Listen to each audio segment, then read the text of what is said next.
Hello mommies, welcome to YouTube mom channel. Pregnancy में 9 महीने हर कोई आपको बहुत सारी सलाह देता है और आप इरिटेट हो जाती हैं, लेकिन कुछ बातें ऐसी हैं जिसका आपको बहुत ध्यान रखना होता है, क्योंकि प्रेगनेंसी में आपको कोई दिक्कत ना हो ये इसीलिए तो है। तो आज हम कुछ बैठने उठने संबंधी बातें जानेंगे first trimester, second trimester, third trimester, तीनों ट्रिमेस्टर के रिगार्ड में। और ये आपको बहुत हेल्पफुल रहेगी कि जब आप उठते हो, बैठते हो, सो के उठते हो, तब आपको क्या करना है, कैसे उठना है, जिससे कि आपको परेशानी ना हो। कई बार फीमेल्स उठती हैं और चक्कर खा के गिर जाती हैं, प्रेग्नेंट होती हैं, फिर नई परेशानी। तो इन परेशानियों से आप बच सकती हैं। ये वीडियो पूरा ज़रूर देखें। सो फ्रेंड्स, जब आप प्रेग्नेंट होती हैं तब कई बार आपने देखा है कि नॉर्मली हम पैर पे पैर रख के बैठ जाते हैं। आराम के मूड में जब बैठते हैं अपने काउच पे, सोफे पे, तो थाइस पे थाइस रख लेते हैं, ऐसे पैर पे पैर रख लेते हैं।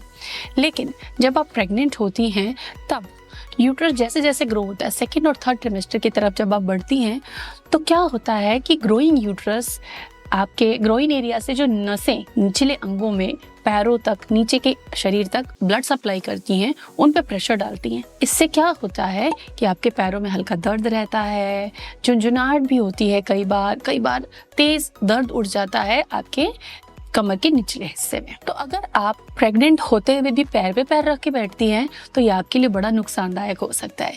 इससे आपके यूट्रस पर भी प्रेशर पड़ता है और आपकी नसों पर भी अननेसेसरी दबाव बढ़ता है। तो आप कभी भी बैठें, पैर पे पैर रख के बिल्कुल ना बैठें। दोनों पैर को सामने इस तरीके से रख के आपको बैठना चाहिए। थोड़ा बैक सपोर्ट रखना बहुत ज़रूरी है, अदरवाइज बैक पे एक्स्ट्रा प्रेशर आता है। जब आप बैक सपोर्ट लेके बैठेंगी तो आपके बैक पे प्रेशर नहीं आएगा और बैक पेन आपको कम होगा, क्योंकि जब आप प्रेग्नेंट होती हैं तो रीढ़ की जो हड्डी में जो कर्व होता है, उस कर्व में और प्रेशर बढ़ जाता है, क्योंकि पेट का आकार बाहर की तरफ बढ़ने लगता है।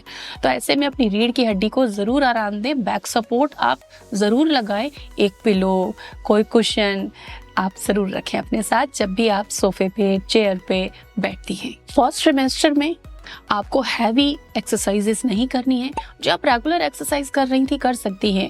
फिजिकल एक्टिविटी जो भी आप कर रही थी वो कर सकती हैं अगर बॉडी अलाउ करती है। अदरवाइज आप वॉक आराम से कर सकती हैं, लेकिन कोई भी जंपिंग, रस्सी कूदना, साइकिलिंग करना, बहुत ज़्यादा स्विमिंग करना हार्मफुल हो सकता है। बॉडी के लिमिट में आपको ये काम करना है। अदरवाइज कई बार फर्स्ट ट्रिमेस्टर में ब्लीडिंग एक्सपीरियंस किया है फीमेल्स ने। सेकेंड एंड थर्ड ट्रिमेस्टर में आप बहुत आरामदायक तरीके से चलें, फिसलन वाली जगह से बचें, सीढ़ियों पर साइड रेलिंग्स को पकड़ के चलें। साड़ी पहनी है, सलवार सूट पहना है तो ध्यान रखें कि आपके पैरों में आपके कपड़े ना आ जाए जिससे आप फंस जाएं और गिर जाएं। बहुत ज्यादा देर तक बैठे रहना एक ही पोजीशन में आपके लिए बिल्कुल हार्मफुल होगा, चाहे आप सोफे पे बैठी हो, चाहे आप फर्श पे बैठी हो। फर्स्ट ट्रिमेस्टर में जमीन पर बैठना भी हम मना करते हैं, क्योंकि इससे यूट्रस पर प्रेशर बढ़ता है और ब्लड फ्लो में दिक्कत आती है।